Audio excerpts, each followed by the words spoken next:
My parents told me my wife wasn't welcome on our family trip. When I refused to go without her, my mother smirked. She's just a guest, not real family. I stayed silent. But when the trip fell apart, they finally realized what I had done.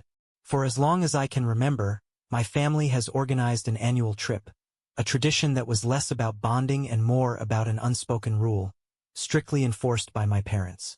It didn't matter what was happening in our lives. Work commitments, personal issues, or even major events. Attendance was mandatory. Skipping it wasn't just an absence. It was a silent act of rebellion that came with consequences. I had seen it happen before.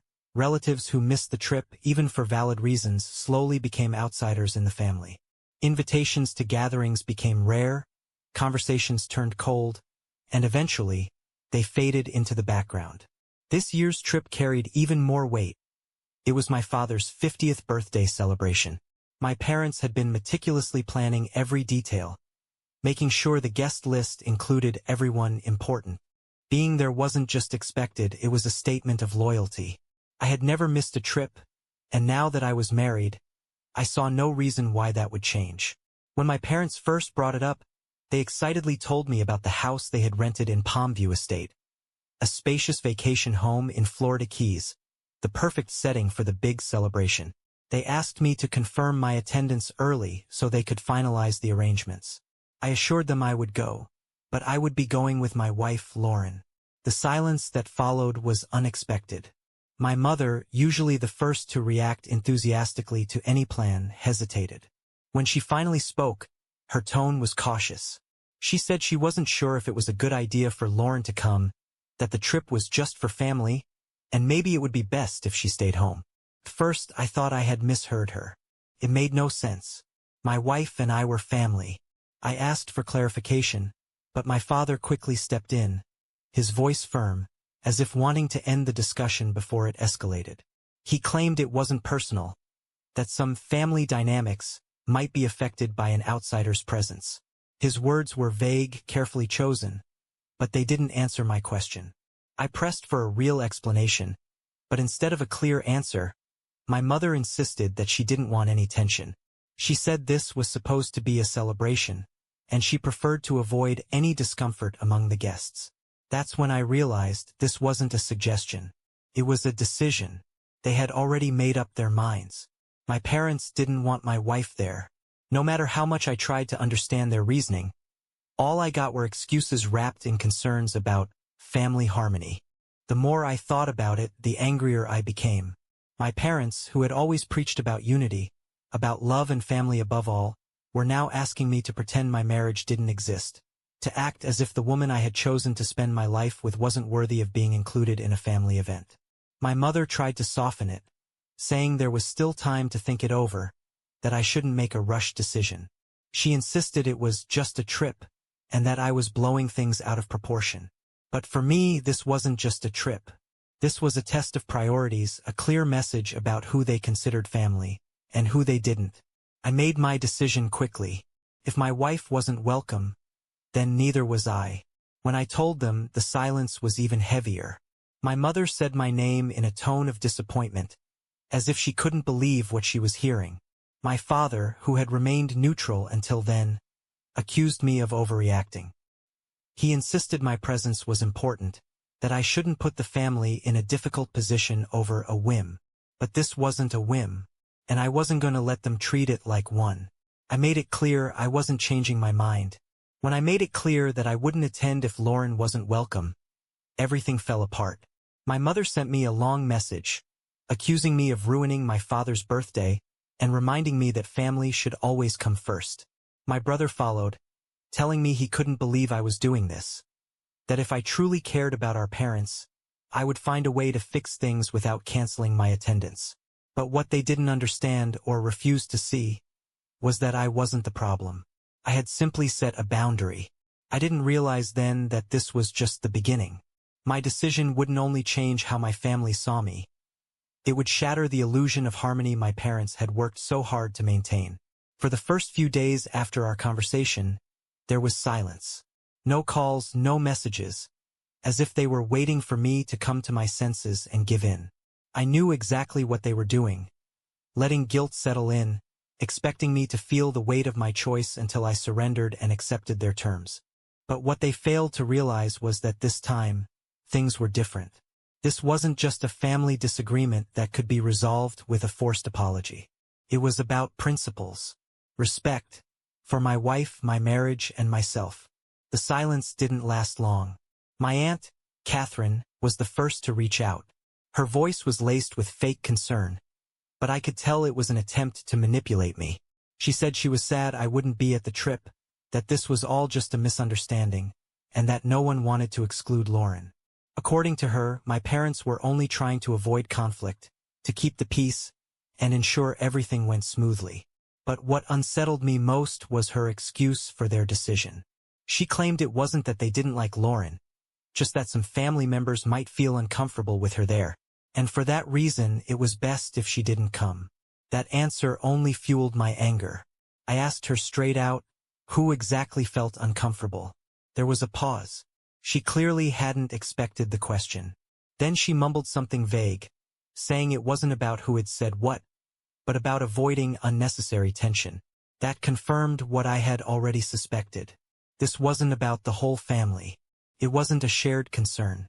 There was one person or a few who had a problem with my wife, and instead of defending her, my parents had chosen to side with them. I responded firmly. If family truly mattered, they shouldn't be dividing us with arbitrary exclusions. If someone had an issue with Lauren, the solution wasn't to push her away. It was to address it like adults. Catherine sighed and told me I was being stubborn, that sometimes it was better to let things go for the sake of peace. I thanked her for calling but made it crystal clear, I wasn't changing my decision. That night, my mother sent another message even longer than before. This time, she didn't hold back. She accused me of choosing my wife over my family, of refusing to listen, of being the one causing a division. She insisted they were only doing what was best for everyone. I didn't reply. By then, I knew reasoning with them was pointless. They weren't interested in listening, they just wanted me to back down. The next morning, my brother texted me again, but his tone was different. Less aggressive, more strategic. He told me he had spoken to our parents, and while they weren't happy with my decision, there was still time to fix things. He suggested I reconsider, attend the trip, let the celebration happen, and then we could talk about Lauren afterward. In other words, he wanted me to pretend none of this had happened. To show up, act like everything was fine, and deal with the issue at some vague point in the future. But I wasn't going to play along. That was the moment I realized. They didn't care about my feelings or what Lauren was going through. All they wanted was to avoid a scandal, to make sure my absence wouldn't turn into an awkward topic of conversation. They just wanted the celebration to go on smoothly, without disruption. I wasn't going to give them that satisfaction. I simply replied, no. No explanations. No unnecessary justifications. There was no point in dragging out the conversation. My answer wasn't going to change. After that, communication with my family became sparse, but every message I received carried an underlying attempt to manipulate me. First, my mother insisted I was making an impulsive decision and that I still had time to change my mind. Then, Catherine reached out again, warning me that I'd regret distancing myself over something so small. Finally, my brother sent one last message, not outright threatening me, but making it clear. If I didn't back down, our relationship would never be the same. By then, I was certain there was no turning back. But what none of us realized at the time was that this conflict was about to escalate in ways we never expected. Update 2. The silence that followed my refusal felt like a temporary truce. But I knew better. My family never let things go, especially when something threatened the fragile illusion of unity they worked so hard to maintain. Days passed without messages or calls. On the surface, everything seemed calm, but deep down, I had a nagging feeling that something else was happening behind the scenes. The way my mother had insisted, the way my brother had tried to negotiate, the way my aunt had carefully chosen her words. It all pointed to a hidden reason behind their decision to exclude Lauren. That suspicion was confirmed when I got an unexpected call from Andrew, one of my cousins. We had never been particularly close, but we got along well enough. Unlike the others, He didn't sound condescending like my mother or passive-aggressive like my brother. He sounded uncomfortable, as if debating whether to tell me what he knew. After a brief pause, he finally admitted the truth. It wasn't some family members who had a problem with Lauren. It wasn't about family dynamics or avoiding discomfort. It was one person, Jessica, my brother's wife. At first, I wanted to believe it was a misunderstanding, but the more Andrew explained, the more everything made sense. He told me Jessica had opposed Lauren's presence from the start, going directly to my parents and making it clear she didn't want her there. Instead of shutting her down and reminding her that she had no right to decide who was part of the family, my parents had listened. And at some point, they had chosen to take her side. Her hostility toward Lauren wasn't new.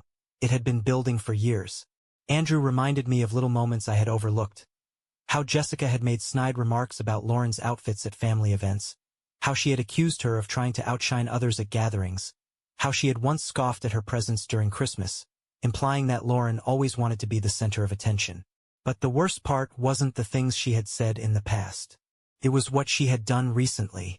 Andrew told me that in a conversation not long ago, Jessica had outright declared that if Lauren was going, she wouldn't be attending. And instead of pushing back, my parents caved. They had chosen to sacrifice Lauren to keep Jessica happy. A wave of anger surged through me. I couldn't believe how absurd this was. Jessica, someone with no authority over our family, had manipulated my parents to the point where they were willing to exclude my wife from the trip. And instead of standing up for what was right, they had surrendered to her demands. For a moment I said nothing. I felt a mix of rage and disappointment deeper than anything I had felt before. This wasn't just about the trip anymore. It was about betrayal. At this point, it wasn't just about the trip. It wasn't about whether we went or not. It was about the fact that my own parents had decided my wife was disposable, that keeping Jessica happy was more important than respecting my marriage. When I finally spoke, my voice was colder than I expected. I thanked Andrew for telling me the truth, but I made one thing clear. If they thought I was just going to accept this, they were wrong. After hanging up, I sat in silence, trying to process everything. I thought about all the times Jessica had subtly undermined Lauren, how she had turned every gathering into some petty competition, and how my brother had never once intervened. I thought about my parents, how they had ignored what was right, choosing to appease someone toxic instead of standing their ground. I wasn't going to let this go. If they were willing to show me where their priorities lay, then I would show them mine. And this time, there would be no turning back. Update 3. The days that followed Andrew's revelation were filled with quiet anger that only strengthened my resolve. I couldn't let my family think they could make such a cruel decision without facing consequences. For years, they had preached about unity, about loyalty, but now it was clear, those values only applied when it suited them. They had chosen to prioritize Jessica, someone who was nothing more than my brother's wife, over me and my marriage. I cut off all contact. If they didn't feel the need to offer me an honest explanation, then I had no interest in speaking to them. Lauren, though she didn't say it outright, felt the tension too. I hadn't told her everything. I didn't want to hurt her more than she already was. But she knew something deeper was going on. She didn't press me, maybe because she knew the truth would come out eventually. The breaking point came when I received an unexpected call from my mother. Until that moment, I had thought maybe, just maybe, they would make a real attempt to fix things. That they would at least try to reason with me in a way that made sense. But the moment she started talking, I knew the real reason she was reaching out. She spoke in a calm, almost casual tone, as if nothing had happened. She said she hoped I had taken time to think things through, that I would realize this whole situation had gotten out of control. She talked about how much it meant to them for me to be there, how my absence would cast a shadow over the celebration, how my father just wanted the whole family together for his birthday. For a moment, I almost felt something, a glimpse of the connection we once had. But that feeling vanished as soon as she said what she really wanted to say. She admitted she understood my point of view but said it wasn't that simple. That sometimes, in families, sacrifices had to be made for the sake of harmony. Her words were carefully chosen to make me feel like I was the one being unreasonable, like I was the one blowing things out of proportion. Then she made her offer. She suggested I come to the trip anyway, put everything aside for now, and when I returned we could talk about it calmly. As if this was just a misunderstanding. As if it could all be resolved with a simple conversation. I listened in silence, giving her no indication of what I was thinking. When she finally paused, waiting for me to respond, I decided I wasn't holding back anymore. I asked her if she really thought I didn't know the truth. If she and my father really believed they could hide what had happened and manipulate me into thinking Lauren simply didn't fit in. The shift in her tone was instant. Before she could respond, I pressed on. I told her I knew Jessica was the one who had demanded Lauren be excluded. That instead of telling her she had no right to make that decision, they had chosen to go along with it. Then I asked the question that had been burning inside me. If Jessica had threatened not to come, why hadn't she been the one left out? Why was her presence more important than the woman I had chosen to spend my life with? I didn't expect her to admit it, but she did, in the most cowardly way possible. She said it wasn't that simple, that they hadn't wanted to cause more conflict, that things with my brother and Jessica were complicated, and they didn't want the trip to turn into a battle. She tried to justify it as a way to avoid more problems. But she didn't understand. They had already created one. I told my mother that by making their choice, they had made their loyalties clear.